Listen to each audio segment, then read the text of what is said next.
Hey everyone, Cody Menz here. I'll be going over a little bit about the Emerald boxes and the St. Patrick's Day event here in World of Tanks PC. Just a little bit about each tank and, whether or not it's kind of worth getting these since there's a lot of, different opinions on things right now. I'm going to start opening things up here since, it's going to take a little while. In any event though, so this is kind of like the largest, essentially, which I'm gonna not show the animation here. The largest, I guess, St. Patrick's Day event that Wargaming's ever really done. Because, you have 50% off sales on equipment. You have this little thing on the web page where you can get a bonus code for each day. And, really, then you have these boxes on top of that with a new premium tank, a new reskinned premium tank, and a bunch of other stuff thrown in there. I'll give Wargaming credit, for giving us basically a large event for St. Patrick's Day. Maybe going forward we're going to be seeing more of this stuff for holidays, more for the Western audience. But disclaimer, I don't really like that they put new premium tanks yet again behind loot boxes. Now, the community standpoint on this, trust me, I really don't like that they lock new tanks behind loot boxes. However, they've been doing it for many years with holiday ops. Yes, holiday ops is a little special because there's gold in those boxes, which there are not in emerald boxes. And also, holiday ops was kind of like a once a year thing. Those most recent holiday ops, we saw a tier 9 premium, a couple tier 8 premiums, and also throughout the event there was that random object 283, which is separate. But getting up in a hoopla about there being tanks behind boxes, this isn't the first event, with holiday ops there, but also some other events that they've done throughout the years. Plus, when you throw in the auction events and stuff, but that's not direct, paying money, although a lot of people spend a crap load of money on getting gold and stuff for that. So while I don't like that they do this, I'm not too upset about that, because the Kavri, which is the new Japanese tier 8 premium TD, I would guess that since we haven't seen the tech tree line, come out yet, maybe we'll see it by summertime. Most likely what Wargaming's trying to do is kind of double dip in a way to where some people FOMO and try to get the tank basically through the boxes here, which I'm opening up 100 boxes that Wargaming gave out community contributors. And so far, as you see, you basically get a lot of the filler that's in the boxes. I haven't really pulled a tank yet. I've gotten some 2D styles, however, which some people don't really value. And here's the previously exclusive Clan War Nightfall style, which is now not Clan War exclusive. Thank you, Wargaming. I appreciate that. But, more or less, some of this stuff is a little bit more valuable to some players than others. For someone like myself, the crew books are okay, but honestly, like, the credits aren't that useful. 2D styles are, I like 2D styles. I see value in that. More geared towards new players though, because it does save you spending gold or credits on camouflages. But I have hundreds of 2D and 3D styles, at this point, so they're not super valuable, even though I like them. But out of these 100 boxes, I'm basically confirmed to get the Kari and Forest Spirit. Now, they do have the pity roll from holiday ops boxes, thank God, that, basically you're guaranteed to get a premium tank at worst every 50 boxes. Some people have pulled a lot more, than one tank per 50 boxes. A lot of people, haven't. But essentially, that mechanic I can get behind, because essentially you're spending, if you're buying, say, 50 boxes, it's about 90 cents per box, with it being $45.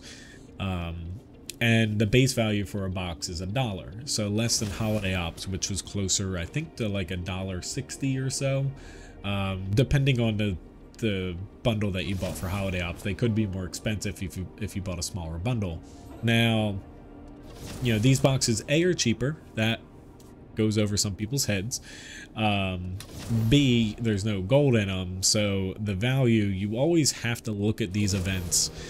You know, while these are not the preferred way to sell things, in my opinion, the best thing for players would be Wargaming puts them in the client, you can buy it for gold. Or you can buy it in the premium shop, but both of those. Wargaming, you know, they used to put a lot in the premium shop and you'd have to spend direct money to buy them. However, I feel like getting later and later into the game here, they've stopped doing that over the past like year and a half, to where they've moved more towards events like this, or like in-game marathons or auction events and stuff, because they're able to basically get a little bit more out of the tank, because they then sell the tank directly to people, whether it's several months later, you know, or half a year, whatever. Then they sell it direct to people afterwards. I get their reasoning behind it. I don't like it as a player, which, you know, we just got the Cody here as the 50th tank. But when it comes to the boxes here, typically for a tier 8 premium, you're spending about, so for like a light tank, mid $30 for a light tank, a tier 8. TDs, mediums, and heavies range anywhere from high 30s, but usually between like 40 and 50 bucks. So these boxes, you know, the worst case scenario you get, if you just pull a premium tank every 50 boxes, you're getting a lot of this other stuff alongside of it. Premium time, crew books, 0 perk members, 5x missions, credits, personal reserves, and camouflages, not including the tank. Now, it's not going to be good for some people, because, you know, you are paying a little bit of a premium if you don't have a lot of these tanks. So for someone like myself, I only don't have the Cody, which I guess got, and the Forest Spirit. So I'm definitely getting those 2 tanks from these 100 boxes. But if you don't have many of these tanks, say if you don't have like the 59 patent, which is awful, you're gonna feel screwed if you don't want that and you're getting, you know, another tank. So that $45 you're spending for 50 boxes to guarantee a premium tank might feel wasted, you know, because you're getting something you don't necessarily want. So I get that frustration out of it, to where, you know, personally, if Wargaming wants to go forward with events like this, you know, it would be nice if, you know, if they want to do this for new tank releases outside of holiday ops, maybe add something in if they don't want to put gold in, you know, because I feel like that might be, you know, the reason why we're getting boxes like this. They don't want it to be like holiday ops, because it would diminish holiday ops, and also they don't want to be giving people, you know, discounted gold essentially all year round. Maybe they throw something in like a pity mechanic every 25 or 50 boxes. I would make it 25, so you have a smaller pity mechanic and a premium tank, premium mechanic or pity mechanic, where maybe it gives you a bounty piece of equipment, or it gives you components or the experimental equipment. Not that I personally like that addition to the game most recently, but maybe they add something else to kind of give you a little bit extra value, to where, yes, it's not gold, but it might make these boxes a little bit more valuable to your veteran players that have a lot of this stuff already and might not need more personal reserves or premium time if they have years of it like some people do. And that might be a little bit better. Or some people have suggested even doing what they did for basically the well-deserved reward, where essentially from these you might earn like tokens, and then you can pick and choose what you want, whether you apply it to a premium tank, or even like the battle pass, where, say from the emerald boxes here, instead of drawing styles and stuff like this, maybe you earn tokens to where the Cody would be 10 tokens and the Forest Spirit would be 8 tokens, and then the other premium tanks would be like 5 tokens or something.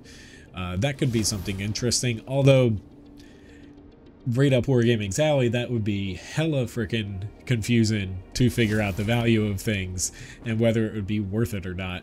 But that definitely seems right up Wargaming's alley. In any event, though, I'm about to finish going through these boxes because for some reason you only can go through them one at a time. So far, most of the stuff I've gotten is crew books. The drop percentage of this, so you have a 100% chance to get a premium tank, time. I think it's mostly just 1 day when it comes to those. Personal reserves, credits, or a 5x battle mission. And then you have a 25% chance to get a crew book or a 0 per crew member. I got a few of those when it comes to crew members, and then a lot of crew books. And then 10% chance for some of the 2D styles, and a 2% chance to get one of the premium tanks. Gonna go over to premium tanks here very quickly, and once we get here to get the reskinned Forest Spirit, ta-da! And getting to the tanks here really quick to keep things brief. Now, when it comes to the actual tanks, so the Forest Spirit honestly looks pretty freaking cool if it's going to show for me. Give them credit, like this looks pretty neat. Definitely doesn't seem like it fits really World of Tanks for the historical element of things, but that's a different, argument. However, the only shitty thing about this is they could have just released this as a 3D style for the SU-130PM. Reason why they probably don't do that is A, they can sell this and consider it a brand new tank. You have to 3 mark this. You have to do field mods on this. You have to put equipment on it instead of just slapping a 3D style. So not the best type of, release. They've been doing that a lot more recently. SU-130PM though, really good tank for a tier 8 TD. Kavri, the new Japanese tank destroyer. I have a separate review of this on my YouTube here. More or less, you're getting a Jagdpanther 2 with slightly more accurate gun, inch higher damage per shot, a little bit more hit points, but you're a bit slower with a bit less damage per minute. Overall, it's pretty fun. The on-the-move accuracy being better and the accuracy overall being better is pretty nice over the Jagdpanther 2. Some people might prefer the Kavri over that tank, but they are very similar when it comes to playstyle. So if you already have the Jagdpanther 2 or even the Ferdinand, the Kavri's pretty much like it's 90% like that when you're playing it. So it's the new tank, first Japanese tank destroyer, but it's not brand spanking new in gameplay. Turtle, really good tank. Hold down, fast firing gun, pretty good armor when it's hold down. I like the Turtle. A lot of people don't just because of how slow it is, but that's a pretty solid tank at tier 8. The AP AMX-30, honestly, the tank sucks. I think really the only thing the tank is going for it, actually no, it doesn't have that much V range, compared to the, say, 59 Patton here, where AP AMX-30 to me isn't that good of a tank. 59 Patton, getting over to that, tank sucks. These tanks are filler. We're really bad penetration on the 59 Patton. Damage per shot isn't crazy good to where the AMX-30 at least does have good damage per shot. But the 59 Patton does have good V range, considering that this tank has a practically an AMX ELC even strap to the top of it, so people have a really easy to spot to hit you. Go figure. While it's not an American tank, it does keep that American cupola and then cranks it up a notch. Chieftain T95, not the tier 10 Chieftain as far as being good. This tank is also pretty bad. As you see, really low penetration. Doesn't have too much going for it except for a little bit of armor if you're hold down, and that's pretty much it.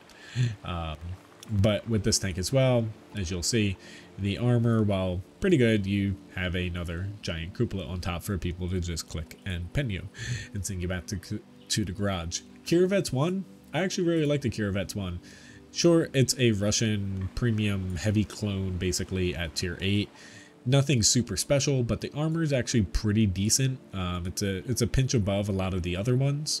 Not the best, but overall, it's actually a pretty good tank. People like to beat up on it because it's the millionth Russian premium heavy, but it's pretty good. Mil 1951 is pretty fun. If you like the Emil line, tier 8 to 10, you're gonna like the Emil 1951 here. A lot of people want this since it hasn't really been offered very much, since you could originally earn it. And then last but not least is the Gonzalo, which is probably one of the I guess, least talked about great tanks at tier 8 because it was offered last year in what, an auction or a black market or something, some sort of limited event, and a lot of people made fun of it. I don't think it comes with all of these special, there's a dozen or so special styles you can put on this and decals. I don't think it comes with that when it comes to the boxes, which is very unfortunate because they're pretty cool. But the Gonzalo itself is really freaking good. It's basically the Caliban, and the Caliban's got pretty good armor. A little bit faster. However, you have a different gun. I did not want to click on this again. I wanted to go to comparison tool, where yes, it's a bit expensive to run, but you have a single shotgun where 440 damage for your base round and 240 millimeters of pen. However, your premium round's a Hesh round doing 530 damage with a little over 200 millimeters of pen. Where this thing slaps, like it hurts getting hit by this. And your DPM, while nothing crazy here at 2200, the speed, armor, gun depression combo is actually really good on the Gonzalo. It's really fun to play. Overall though, hopefully you like this video. Let me know in the comments whether you kind of, I guess, have an opinion about this event, because a lot of people have them. Where my main thing is, this video might have seemed like a little bit positive, where I personally, I don't like them locking new tanks behind random events. But, little old me, I'm not going to change their opinion or mind on that. And the only way to do that is basically don't buy their stuff. But will enough people do that? Because obviously Wargaming's going into the FOMO, fear of missing out, monetization element more so nowadays, where I just look at this as they're releasing essentially mainly the Kari for St. Patrick's Day, which they haven't really done before. I appreciate them doing something special for what's seemingly a smaller holiday, where most likely we're going to see the Kavri sold directly to people whenever they release the Japanese tank destroyer line, which with all the tanks being on super test kind of points towards summer in the summertime. So we might not have to wait too long for this to come out. But the boxes overall, when it comes to the value, there's some other community contributors that did really good videos on whether or not they're valuable. I don't 100% agree on all of that, to where they're not that bad value-wise, aside from, so if you're a veteran player and you want a specific tank, I will agree on the value's not great if you're trying to get one tank. Kind of the same with holiday ops. Where the main difference here is if you're trying to get a specific tank, you're not getting gold and stuff along the way, to where if you don't care about 2D styles, you don't care about crew books, crew members, 5x missions, and premium time, then these boxes are not very good for you, because you're not getting that base gold value. Where a lot of players, this event seems a little bit more geared towards newer players and players without a lot of stuff that don't particularly care about getting this specific tank in the Kavri. But it's kind of a weird blend between gearing it towards people trying to get the Kavri and then also giving stuff for newer players, and it doesn't really mesh well. That's the problem I'm seeing, and it's definitely a bit frustrating, because Wargaming should have really seen this coming and added something, like equipment or something that's a little bit more useful to more veteran players, in the game, or I'll let you buy the tank directly. But in any event, thank you for watching this video, and hope to see you again sometime soon. Have a great one. See you around.